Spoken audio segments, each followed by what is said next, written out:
You can't keep me here. This is harassment. Then why did you run? Why'd you think? Because I'm black, and I'm an ex-con. As well as someone with an axe to grind with Jerry Collier.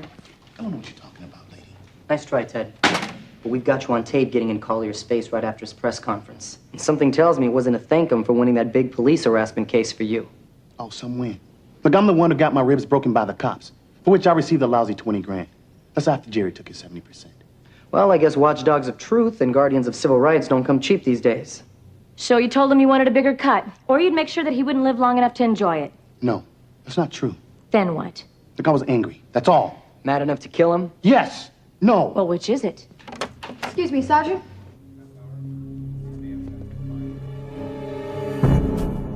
This better be good.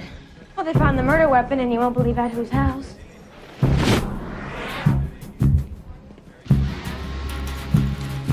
A few well-aimed shots at you in the media, and this is how you retaliate?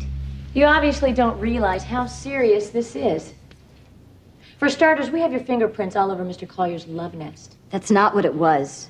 And I already told you I've been there many times working with Jerry. Just working? On motions, briefs, up to 18 hours a day. That would explain your fingerprints on the desk, table, lamps. But how do you count for the ones on the hairdryer, the bedboard? You were working on briefs, all right. But not the legal kind. Okay. So Jerry and I were having an affair. That's not a crime. That's not why you're here, Ms. Williams. I loved the man. I respected him. Why would I want to kill him? Maybe the feelings weren't mutual. Maybe he invited you over there to give you your walking papers. You're looking for a woman scorned? Try talking to his wife. She was the one he was going to leave. But you admit to going to the apartment right after the press conference, right? He was already dead when I arrived. Why didn't you call the police? And let you set me up to take the fall. So you just took off. But only after you removed all the evidence of you ever being there. Makeup, lingerie, other personal items. I was trying to protect myself. By tampering with a murder scene. You'd think a lawyer would know better. I didn't touch anything near his body, I swear. And how do you explain this? This was found at your townhouse about an hour ago. And don't worry, the search was legal. I don't even own a gun. It's a .38. And what do you want to bet that ballistics matches it to the one that did the killing? Deborah Williams, you're under arrest for the murder of Jerry Collier.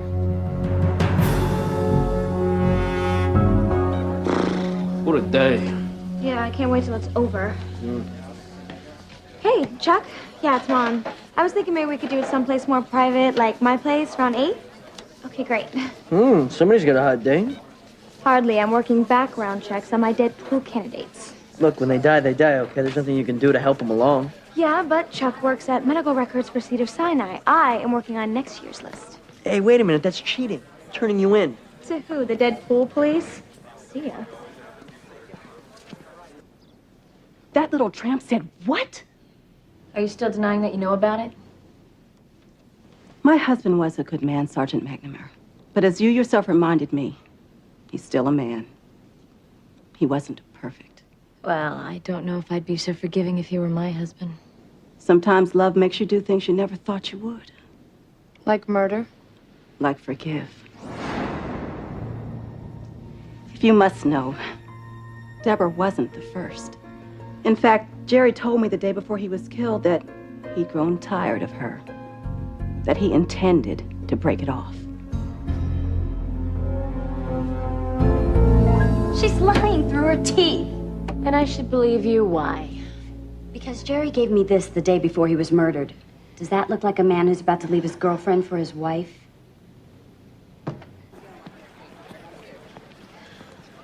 And you really think the love triangle had nothing to do with his murder?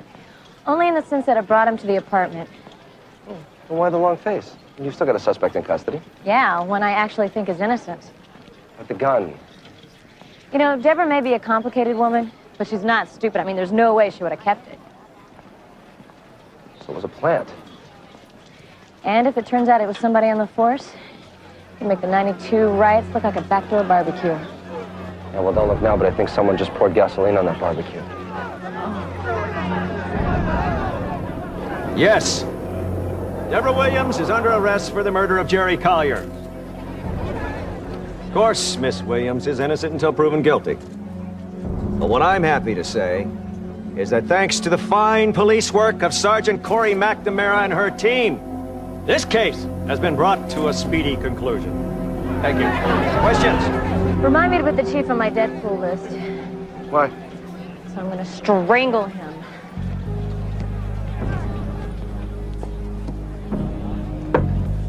I didn't order this. No. But I did. Yes.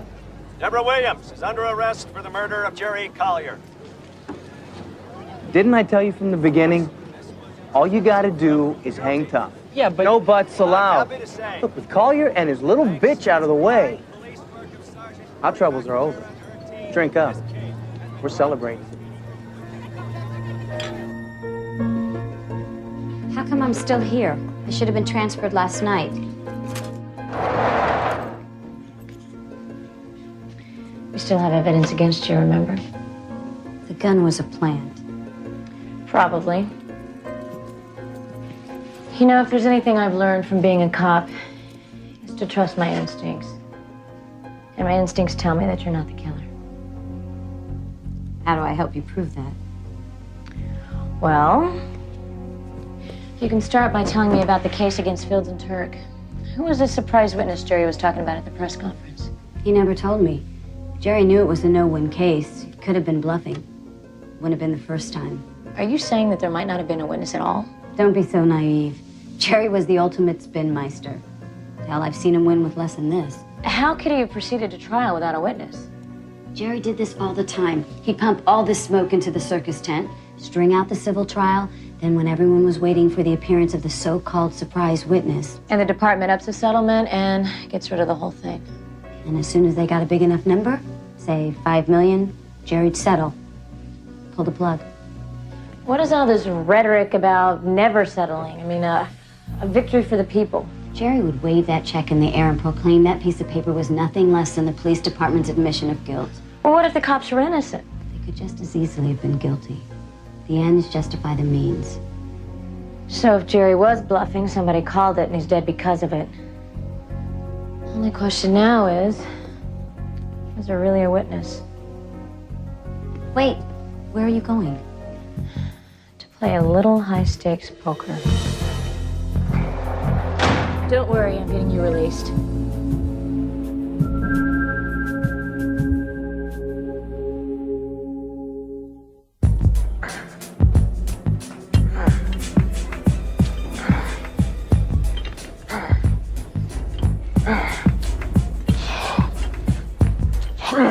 Hi, Steve.